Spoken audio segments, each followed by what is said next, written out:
Hey guys, it's Dani, creative director, digital artist, and the founder of Lazy Eyes Studio. I've been messing around lately with some of the advanced design capabilities on Editor X, and I found out a really cool way to give my site bio a personal touch. Since technology has taken over the world, I know that people are probably viewing my art on so many different devices.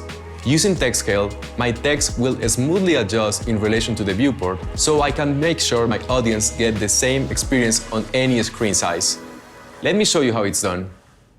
So, I already got my header in place, but I don't need this footer, so I'll hide that. Back to the header. I'm keeping it simple with these clean geometric shapes, my logo and the menu icon. My header is automatically saved as a master right over here, so I just need to design it once, and then I can easily control what pages I want it to show.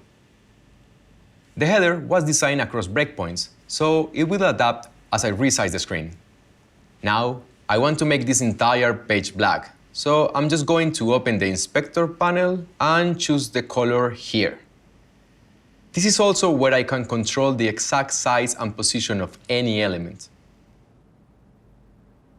I'll make this section a bit bigger and set the minimum height to 900 pixels. For my bio, I'll add a text box and paste the text I already copied into my clipboard. Before I make any style changes, I'll set the width to 97%, just to make sure we have some margins between the text and the viewport. And make sure it's aligned perfectly. Okay, I can barely see what's written, so I'll use this bar here to change the font to white. I'm gonna choose a font that's a little bit more my style and justify the text like this. All right, now here's the most important part.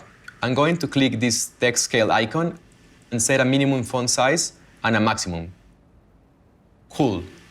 This will make sure the text gradually scales between any screen size. See? Perfecto. Okay, I'm ready to add some of my own art to this bad boy. I already uploaded some of my own media files, so I'll head over to the Add panel and choose this transparent video. I'll align it to the center and give it a minimum width. Okay, nice. Now, I want this video to play automatically, so I'll go to behavior to make sure it does, without pausing, and in a loop. These are the default settings for all transparent videos. Now, I'll add another transparent video. I'll place it here, and give it a minimum width too. Just gonna make sure the docking is set correctly so the elements don't overlap on smaller screen sizes. Let's just recolor it to a custom shade. Almost there, guys. From the Add panel, I grab my third video and recolor this one too. I'll give it a minimum width. And now I'll send all the videos to the back.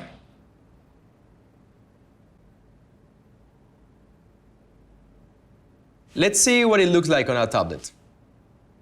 Awesome. For mobile, I think the font size needs to be much smaller. So I'll head back to the editor and rearrange things so that they fit together better.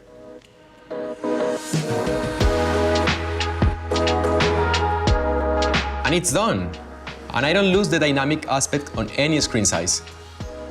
We're only scratching the surface here, but I hope you guys get inspired to use text scale on your next project. Check out my next videos, where I'll show you how I use custom menus and sticky position to bring my art to life. Hasta luego!